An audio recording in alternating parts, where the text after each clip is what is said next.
Hey there, everybody. Welcome back with the Purplatypus is the name. It's been a little while since I've been here. Kind of moved on from the last game I was playing, which was Dislight. Nothing wrong with the game. I just wasn't having that much fun with it. And to each their own. But if you're not having fun with something, don't keep playing it, in my opinion. Anyway, today we're talking about a new game, Octopath Cotc, Champions of the Continent. And I'm going to give you kind of 5 little points about what the game is. This isn't going to be there's 5 things you should know, but this isn't like about beginner tips, mechanics in the game. This is even more basic than that in a sense. This is going to be talking about what the game is. If you like Octopath Traveler and you just saw on your phone there's another game called Octopath Traveler, but you don't know what it is, this video is for you. Okay, so first and foremost, I'll do a guide video and I'll do all that kind of stuff later. I'm still learning the game myself. It came out like 10 hours ago, for God's sakes. Give me a break. So very first, if you played Octopath Traveler and you download this, the biggest difference you're going to see is that this is a gacha game. If you don't know what gacha games are, it basically means it's the worst, most predatory financial model possible. You spend money to get characters. That's essentially what it means. It's usually free to play to download, which this game is 100% free to play to download, with a very engaging, good story so far. But it's free to play, and then over time you're going to end up spending money on this game, more than likely. You might be able to get through free to play. It's too early to say. I don't know what the free to play experience is like yet, after, because in the beginning you're always strong, right? It's easy to out level things, so who knows when you get to end game content if you need specific characters or whatnot.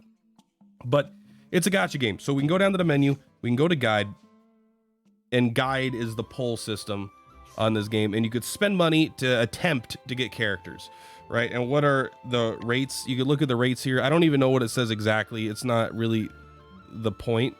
But you have there's a 4-star and a 5-star version, I suppose, of Teresa. Maybe you can get one that's maybe I don't really understand the mechanic, but you have a 0.8. You actually have a better chance of getting the 5-star one. You have almost a 1% chance to pull her. So, and not quite, but in 120 pulls or something, you should be probably seeing her if you're in the average of luck. But $120, that could be it's $30 a 10 pull, so it could be $300, for example. If you want to not even guarantee get this character, you could potentially spend $300 to $500. Well, yeah, at about $600 you're guaranteed at 200 pulls. So sorry about my voice, by the way. I'm recovering from COVID. So that's the downside of a gacha game, right? It's very, very expensive to get characters. On the other hand, it's free to download. On the other hand, you do get free currency, so maybe every several months you can get a guaranteed character, something like that. Just keep that in mind. It's a gacha game. If you don't know what that is, I recommend do your research so you don't fall into the trap. But on the other hand, this is a single player RPG experience as well. Now, gacha and single player RPG, in my mind, they are opposites almost in a lot of ways. But this game does do both of them, right? It's a gacha game, but there's no stamina system. There's only 2 currencies, which is crazy because I see so many games with 900 kinds of currencies. There's other items and stuff, but like so if you want a good single player experience, this game actually has that to offer you. But it's kind of weird to be both. And what I mean by that is that people that play old school, games like Octopath or other old school RPGs like Dragon Quest, things like that, it's you don't really, in my mind, my perception is a lot of them don't like the gacha system. You don't like spending for characters, right? You like having your core party. You don't like spending to progress. You like earning it and grinding and things like that. And you don't like the limitations on energy because grinding is part of the fun of those games. And so the gacha system seems to be inherently not something they're interested in. And gacha gamers tend to like multiplayer games, from my experience. Like, what keeps gacha games going for 10 years, or whatever, like Summoner's War, right? A lot of it is PvP. Like there's PvE content people like, but it's whales fighting other whales. It's the whale wars, right? Them releasing new, really powerful characters that people need to get, and people want to get them because they want to beat the other players. This game has no leaderboards. This game has no PvP. there's nothing to show that your account is better than another account other than finding someone on Discord and sending them a picture saying like, haha, right? So it's a single player experience with a predatory model. Now, is that good?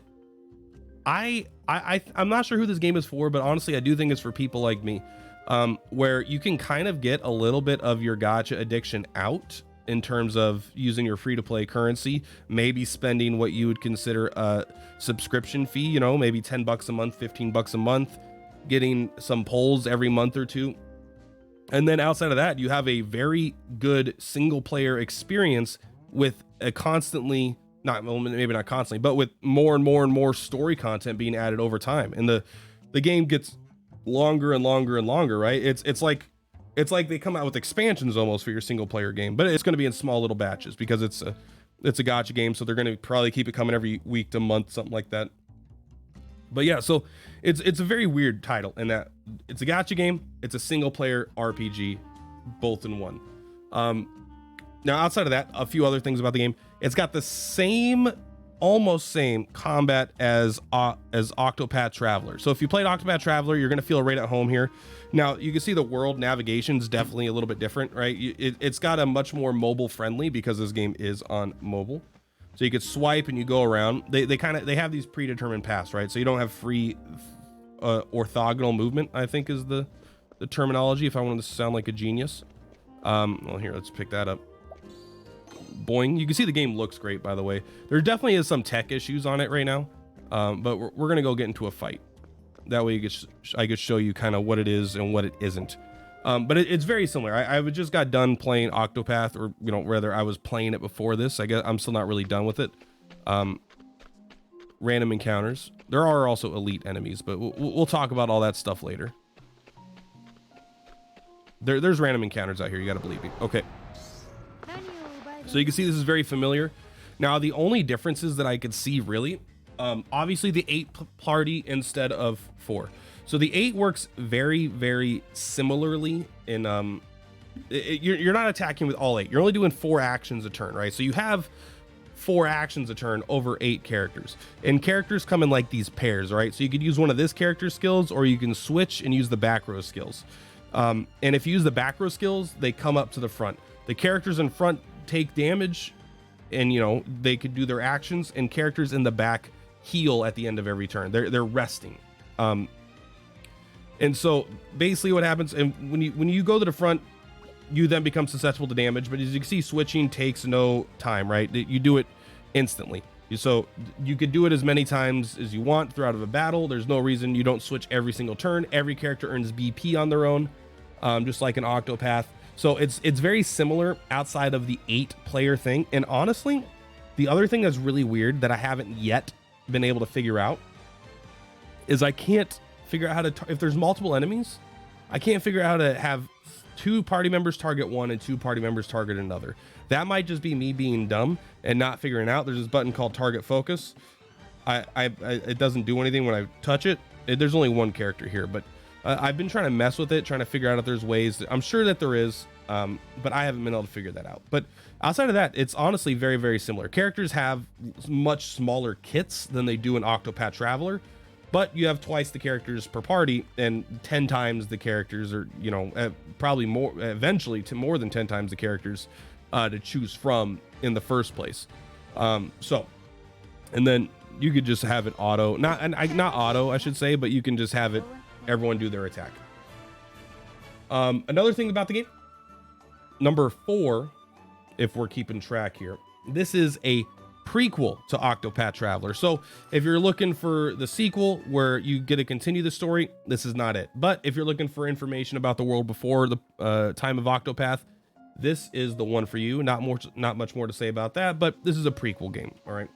I don't want to spoil any story stuff because I haven't experienced that much and I can't spoil it. But what I have experienced has also been really good and very interesting. And in fact, I'm going to replace my last one here. We'll do 6. The title will still say 5. One of them, basically, this game is much more adult than I was expecting. And I don't mean like they're not like flashing titties and saying fuck all the time, right? Like I don't mean that, but it's like the themes have been much more Just as for an example, all right, I'm not gonna, again, no spoilers, but I'm doing the wealth path as my first of my main story things. And already in the first chapter, they talk about murder, prostitution, drugs, child slaves, like all these kinds of like dark evil things. Like these characters, the evil characters are evil. Murder, you know, I think I already said that, but it's like turning your, I'm not gonna spoil it, but let's just, there's a lot of like, the evil is evil, you know. There's no doubt about that. So it's much more it's not like the bad guy is just like, I will destroy the world, I will take everyone's money and then they'll be poor, ha ha ha ha. It's like, no, this person is just like, her, like there's this one part where her slaves fail to get her enough of her juice, her drugs. Basically they're harvesting like 10 billion pounds of drugs a day, and they're like, we only got 9 billion pounds of drugs today. And she's like, how dare you? And she just murders them all, like they're one at a time as they're like running away, and she just chases them down. It's like fucked. All right, this is a very like adult in that sense kind of a experience. I won't say I wasn't ready for it, but I wasn't expecting it. It's welcome. And finally, one thing I wanted to mention about the party is that this is, if you're not an RPG fan, you're mostly I don't know, you're more a casual gamer, this could be pretty intimidating in the early stages. I know it's cut off on the edges, it's just because the aspect ratio thing was messing up. I wanted to give you guys a full screen instead of it choppy.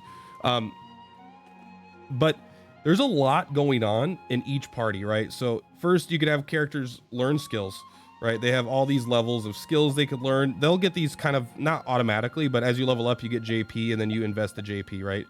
So, but one thing that's very, very important is characters have more skills than they have slots to use skills. Even if you get level 4, right? You have more skills than you have slots. So you have to pick and choose what out of a character's kit you want to bring into battle. Then you got to equip each of your 8 characters individually. So you got to choose all their skills individually. You got to choose all their equipment individually. You have to, you know, have them learn the right skills. And then each character has their own set of passives and obviously skills. And so every character of like the 80 characters are in the game have their own set of things, their own kits, right? So there's a shit ton to consider when you're doing party building. Luckily, early on, even though it's overwhelming, you can kind of make through with whatever. Like, I'm sure this team here that I'm using is very not synergistic, like at all, right? And that's just, and I don't know that. They seem to work fine. Like they're all doing their job. But this isn't like, I'm sure this isn't some like meta build or anything like that. But early on, you can get levels, you can out level the content, right? Which is kind of what I'm doing right now, because I just want to level up all the characters anyway, so I can kind of experience what they're good at, all their kits, things like that. But yeah, it can be pretty overwhelming early on, but for some people like me, that's a positive.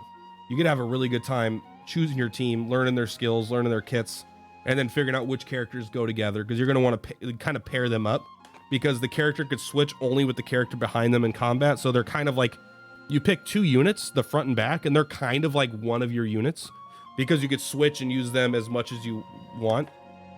It's very cool, but like you're not going to be able to use you'll never be able to use each of their skills. All right, I won't be able to use a Gilderoy and a Mina skill in the same turn because they're in the same row. So it's kind of worth keeping in mind. You don't want your characters that are synergistic together, that you want to use their skills at the same turn, to be in the same row, because you can't do that. You'll have to use one, then switch, then go to the other. Anyway, I'm starting to ramble on now. That is everything for today. I'm going to keep playing, going to keep learning about the game, doing the stories, unlocking new content. I know there's something called hunts. You know, I'm going to do equipment guides and accessory guides and whatever kind of guide we can hope to do in this game, I'm going to do for us. But I just wanted to get something super basic out there. Just let people know what the hell this game even is. Because I know there was some confusion. People were like, people were like, oh, is it a gacha game? Is it not a gacha game? Is it a, you know, is it a this, is it, you know, what, some people may not even know what gacha is. They're definitely more common now, but, and so a lot of people that know it's a gacha game are like, what do you mean? Like, they're like, oh, there's no stamina. oh, it's like a single player RPG with no PvP mechanics in it whatsoever. I'm like, yeah. Anyway, guys, thank you so much for Platypus. Purplatypus. Hope you enjoyed it. See you next time.